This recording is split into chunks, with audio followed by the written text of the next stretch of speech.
Hello, going live again. I just want to say thank you so much for your support on the last video. It's the review of the Crimson Deathbringer. Before I get into anything about Invader Zim, the author has gotten a hold of me, and after that video was released, it actually became on the Amazon bestseller list. It finally hit #1 again in Canada, I believe, and #2 in Australia. So thank you so much, you guys, for your support, and please continue to support your fellow writers.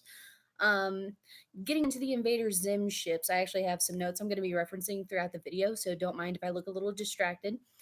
Um, First of all, for those of you who get onto Archive of Our Own or fanfiction.net, you do know me under either DJ Lee 6 as my old name or Tay Fansick under my new name, under which I have written a lot of Invader Zim stuff.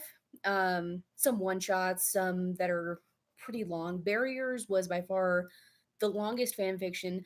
Currently, it is unfinished. It was hiatus for a time. I'm trying to get back into it, but my writing style has changed, so there is some stuff that I have to completely revamp and completely redo.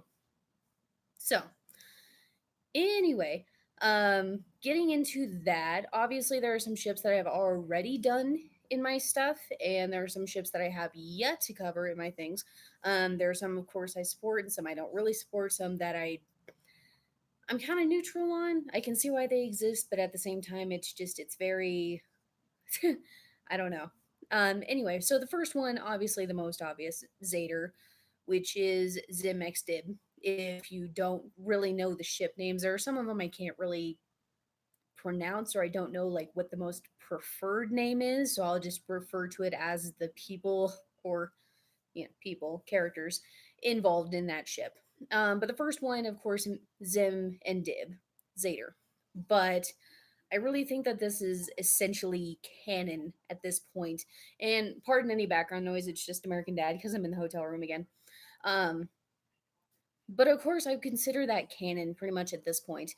Of course, there's a whole plethora of fan art and fan fiction and all that fun stuff that, of course, is all over online.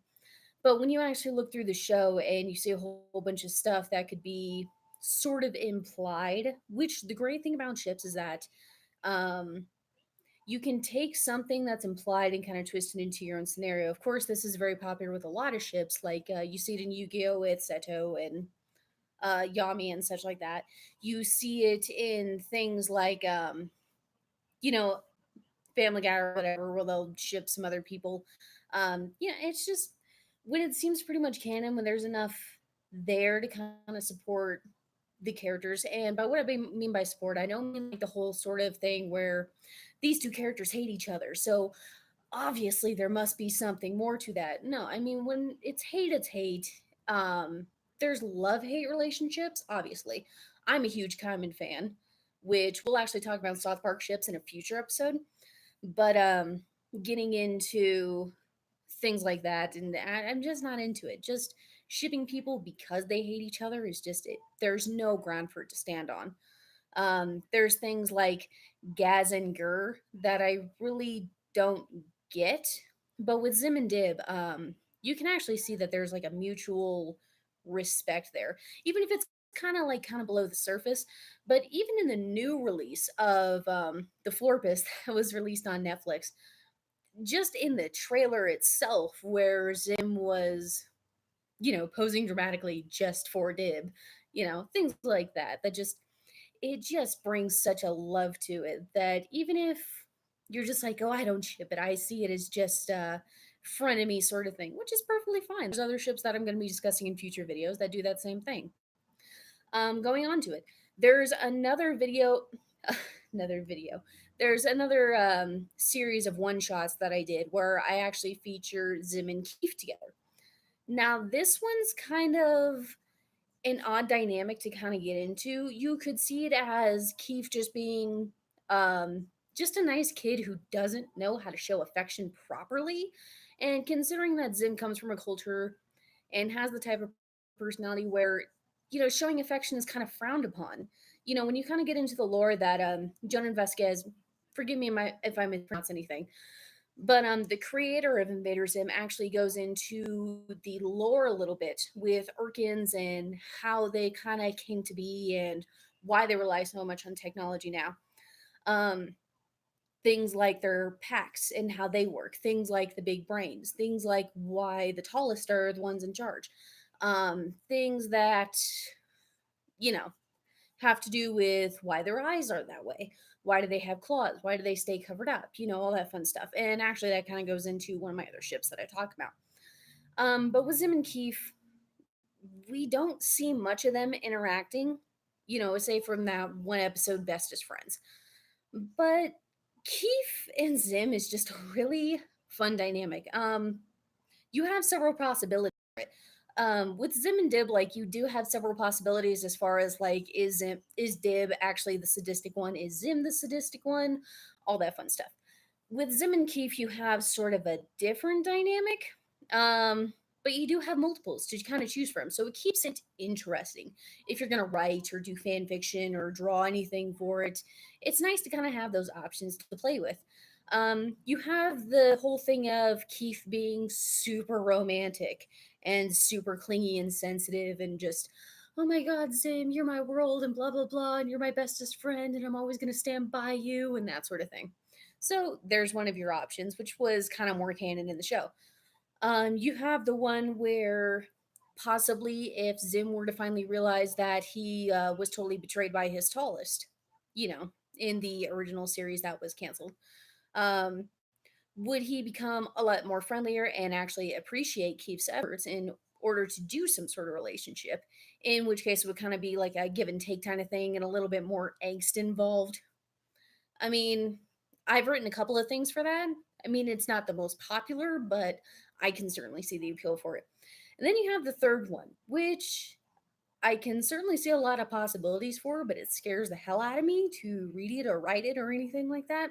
And that's a Yandere Keef situation where he becomes obsessive to the point where if I can't have you, nobody can, sort of thing. um, there's also a lesser possibility, which I've written a couple of these, um, shamefully, but I'm not ashamed enough to really stop.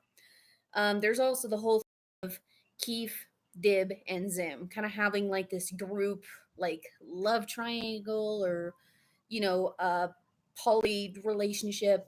I don't, I've done a couple of those, which I'll actually have to grammatically correct and then repost on Archive of Our Own because back when I originally posted those, wasn't I didn't have a beta reader and I wasn't really doing a lot of editing or anything like that before posting. It was more of just like I need to get this off of my chest. So I'll be reposting those on Archive of Our Own, which there is a link in my YouTube channel.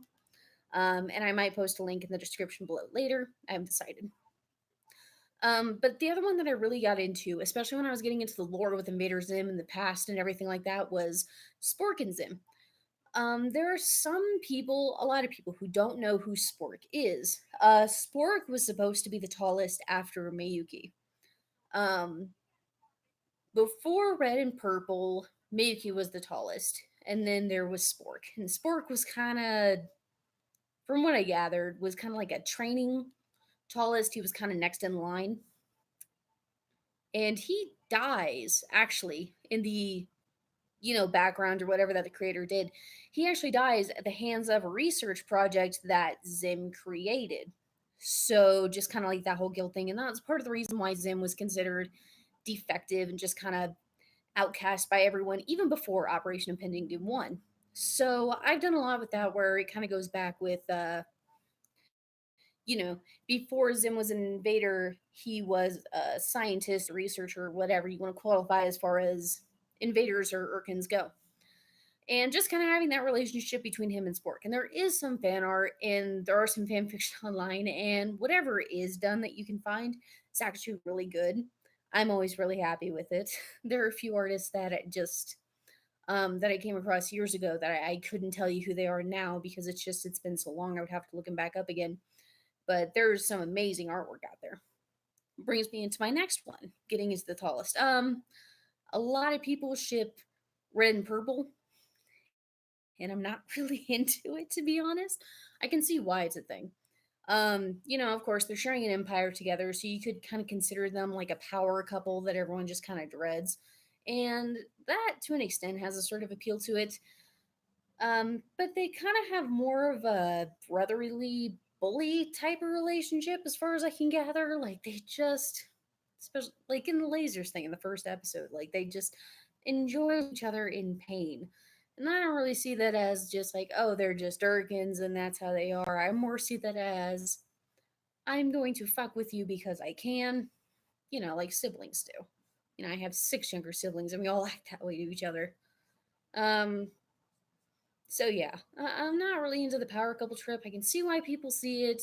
I can see why it's appealing, so I don't hate it, but it's not my favorite. The other thing I really don't like is the whole red and purple and Zim like all together. Just because a lot of the fan fictions I've read for that, it's very angsty and manipulative, and it's great when you're in that type of mood. But honestly, if I had to ship Zim with one of the tallest that is currently going on right now, I would ship him with Red, and I actually have in a few of them. If you've got an archive of our own or fanfictionette, you've probably read my fanfictions for those. If you're into that ship, a break from boring, or I am totally fucking drawing a blank. But yeah, I mean, I love tallest and Zim smut. I do, but I'm really a sucker for Red and Zim. I'm really a sucker for that because of Red's personality specifically. Purple is just more, he's sadistic, but he's very laid back about it. Just like, oh, whatever. I wanted you to torture this guy, and you tortured this guy. Like, fuck it, whatever, fine. Red has more of an authority about him where he just kind of seems to win all the arguments between them, or he just kind of like has this domineering attitude that just it fits him better. And as far as going along with somebody like Zim, like you would have to have more of a dominating attitude unless Zim was more subdued for whatever reason. um in Barriers, actually, the ongoing fan fiction that I'm trying to pull out of hiatus, I actually have a love triangle between Zim, Red, and Spork, which I don't know. I feel like that fit because if you actually go into the background again, like if you go like way into like the whole setup of Invader Zim and like how the society takes place and Zim being voted cutest meat like 7 years or whatever the fuck it was, um, it actually states like in the background that Zim, Purple, and Red are actually all the same age. They actually went through the training together, so they knew each other pretty well. So it would make sense that he would feel, a sense of how should I say it?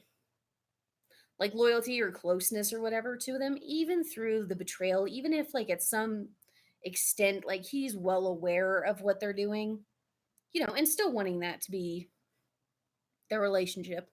Moving on to the next one. I know that there's a lot of fan fictions out there where not a lot, but a few. Enough. It's purple. I don't know how I feel about the Scooge and Purple, honestly. I really don't. Just because Scooge, he's portrayed as a disgusting blob, but it's not like he's super unintelligent. And it's not like he's, a total prick despite being an invader. Like, he's just kind of doing his job. He's the guy that's literally just there because that's what he's told is expected of him. And that can be said for a lot of the invaders that are kind of in the backgrounds, like Tack. I don't really have much of a problem with Tack. She gets shipped with like Dib and Zim and stuff like that. And I'm not really into it because let's face it, I love more yaoi ships. I do. Um, but I don't really have a problem with Tag. Like she's literally just doing her job. She's doing what's expected of her, and she has the personality of how they're raised in their society. And that's, it's expected. Zim's considered a defect, which is why his personality is so outrageous. Which is why he's given a defective robot. It's supposed to be, suitable for him. And it makes you sad for him. Scooge and Purple, I feel like would just be a very, I don't know, like Purple would have to have a lot more appreciation for smaller Urkins in order to develop any sort of relationship like that. And I don't know. I think he has like a sort of hidden intelligence that we don't really see, which I like to write him that way. But I don't see him appreciating Scooge the way he should be. As far as the Zim and Scooge ship, I see him more as an option for Zim if Zim, like I said before, was going to be more subdued. Therefore, he wasn't going to act out and be the abusive one in the relationship. Not that I think Scooge would be abusive. I think he'd be more like the, I don't know if there's a specific title for it, but like a guy who comes in a relationship or whatever, and he's just kind of taking that role as like the dad or figure, or whatever, knowing full well he's not going to replace like the initial model. I hate to phrase it that way, but I can't think of any other way to put it. Um, the last one I kind of want to discuss is Zim and Gur. And this kind of goes into the whole, I don't know what dynamic you want to put this in. Do you want to put it as sex bots? Do you want to put it as, you know, Gur secretly being able to manipulate his own intelligence so that he was once again smarter than Zim and therefore able to manipulate him into having some sort of sexual relationship, either with or without his consent? Like, I really don't know what to do with that. Um, I mean, obviously, Gur is the one that's closest to Zim as things stand canon. He's the one that's actually able to go along with Zim's plans. He's also considered a defect. He was kind of made out of spite. But unless that intelligence was increased, like I don't know. Gur has the innocence of a child, so to see him in any sort of sexual relationship, be it with Zim or with Gaz or with uh, Dib or Scooge and whatever, whoever you're gonna ship Gur with. I can't ship Gur with anybody really because he has childlike innocence, and it feels like you're putting a child with an adult. So I can't do it. But anyway, that's kind of all the ships I want to discuss for now. This video is kind of going past the 15-minute mark, so I just kind of want to. Oh, somebody actually said something in the log. Sup with you? None of my stuff is typing. Oh, wait, there it goes. I don't know.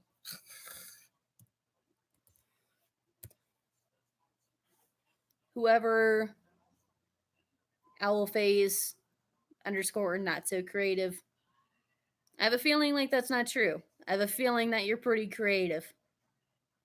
But I'll have to check out your channel to be sure, won't I? Anyway, so I'm going to bring it into this stream. Thank you guys so much for watching and for your support on FanfictionNet, Archive of Our Own, and all that fun stuff. Enjoy the Invader Zim stuff that's starting to come more into the stores now that people are starting to get more into the Florpus and kind of getting back into the show. If you're trying to find the show posted anywhere, like the full thing, of course, it's on YouTube, or you can just go on Hulu. They have all of it there, except for the new movie thing. You need Netflix for that. Anyway, thank you so much, you guys, and stay fansick. Hopefully, I can actually end this stream on the first time this time.